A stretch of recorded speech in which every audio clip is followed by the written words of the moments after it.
trabaho. So, syempre, full-time din ang pagiging artista.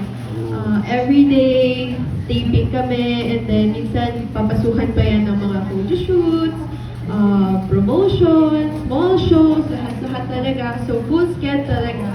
And talagang, for me, personally, it's hard to balance talaga yung health ko, yung wellness ko. Siyempre, yung time na rin sa pag-aalaga sa sarili. Minsan nakakalimutan, di ba?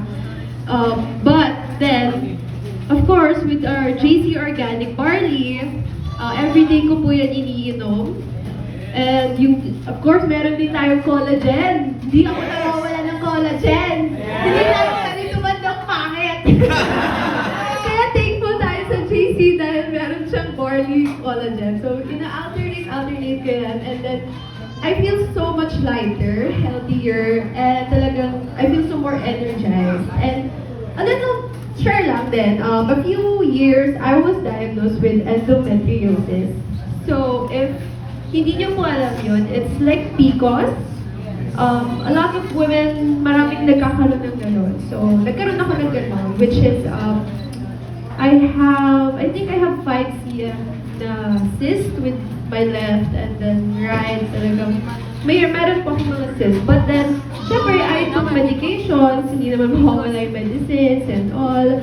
But, hindi ko inalis na uminom ng barley. So, it helped a lot. Nagkaroon ako ng more energy. Talagang, before kasi, when you have endometriosis, it's really painful.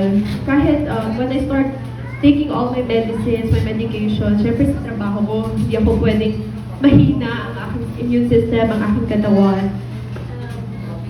Then yun, I start still taking my medicines and then barley, and then I started, na-feel ko na parang nag-lessen yung pain. The pain is still there. Hindi naman mawawala, but nag-lessen siya. Hindi na siya super OA. Before kasi super OA talaga. As in, nahihimatay po ako. Sa TV, nahimatay ako isang beses.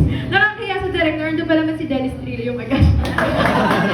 Nahimatay ako sa harapan niya, so never again. So, talagang very healthy na ako ngayon. And of course, to everyone na nandito, alagaan niyo po ang sarili niyo. Dahil kung hindi tayo healthy, hindi tayo magkakaroon ng maraming pera at ang ating negosyo. Kaya kailangan healthy tayo with our JC Organic Barley and other JC products as well. And then, ayun, so here, I'm here and I just want to tell everyone, you all deserve to look good, feel good, and to live well. And as an ambassador, I am so proud to be part of a brand na hindi lang nag-empowers ng, hindi lang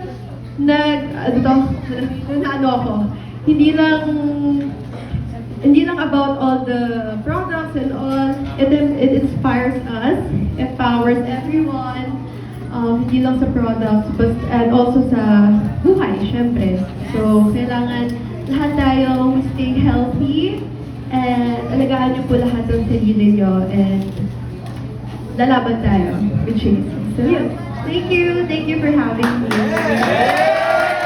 Grabe naman. Ay, kasi nung bumisita ako sa Dubai, sa Milan,